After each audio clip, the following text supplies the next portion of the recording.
আমাদের রবীন্দ্রনাথ এখন আর কবিতা লেখেন না। আমরা তাকে সামিল করেছি জনজীবন স্তব্ধ করা মিছিলে। আমাদের সত্যজিৎ সংস্কৃতির পাঠ সেই কবে চুকিয়ে বসে আছেন। পার্ক স্ট্রিটের এক বহুজাতিক সংস্থায় তিনি এখন পার্ট টাইম কম্পিউটার অপারেটর। আমরা রবীন্দ্রনাথকে রবীন্দ্রনাথ হতে দিই না, সত্যজিৎকে সত্যজিৎ। আমরা ঠিক করছি, যা করি ঠিকই করি, নিজেদের ইচ্ছে মতো ছেলে মেয়ে মানুষ করি।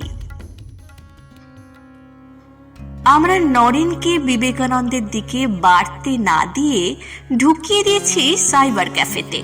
জীবিকার তাড়নায় আমাদের ঘরের ছেলে সুভাষচন্দ্র নিয়মিত চেষ্টা চালিয়ে যাচ্ছেন মাস্কাট যাওয়ার। আমরা তাকে নেতাজি হবার স্বপ্নই দেখতে দিইনি। আমরা ঠিক করছি, যা করি ঠিকই করি, নিজেদের ইচ্ছে মতো ছেলে মেয়ে মানুষ করি। আমরা 10টা মার্ডার করা রকচটে গুন্ডাটিকে দেখে মনে মনে দাঁতে দাঁত পিষলেও প্রকাশ্যে গদগদ হয়ে তাকে স্যার করি। আমরা চাই না, তবু প্রতিবার নিয়ম করে ব্যালট বাক্সে নিজেদের প্রতারক প্রমাণ করে আসব।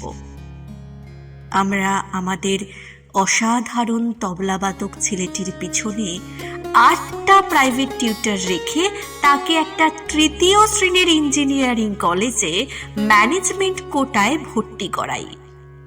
আমরা বাড়িতে বাংলা আর রাস্তায় লোক দেখিয়ে ইংরাজি বলবো। আমরা কিছুতেই সবুজ সতেজ চারাগাছটিকে সোজা হয়ে উঠে দাঁড়াতে দেব না, কিছুতেই না। আমরা ঠিক করছি, যা করি ঠিকই করি, নিজেদের ইচ্ছে মতো ছেলে মেয়ে মানুষ করি।